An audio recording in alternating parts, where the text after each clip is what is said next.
Hi. ഇന്നിപ്പോൾ എന്ത് topic പറയുന്നുള്ളതിനെ പറ്റി ഞാൻ കുറേ ചിന്തിച്ചു. സത്യം പറഞ്ഞു കഴിഞ്ഞാൽ എനിക്കങ്ങനെ ടോപ്പിക്ക് അങ്ങനെ റാൻഡമായിട്ട് എൻ്റെ തോട്ടിൽ വരുന്ന കാര്യങ്ങളാട്ടോ.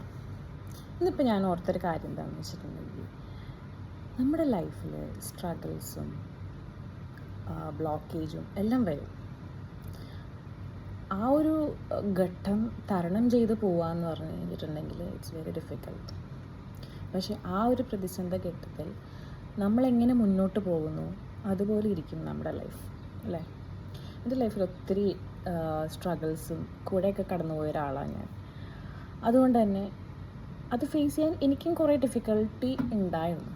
But once we move on, തിരിഞ്ഞു നോക്കുമ്പോൾ മനസ്സിലാകും നമ്മളിതെങ്ങനെ തരണം ചെയ്തു എന്നുള്ളത്. പിന്നെ ദൈവം നമുക്ക് ഇതെല്ലാം തരണം ചെയ്യാൻ പറ്റുന്ന ആൾക്കാർക്ക് മാത്രമേ അത് തരത്തുള്ളൂ, അല്ലാത്തവർക്ക് തരില്ല. So think about it. Am I right?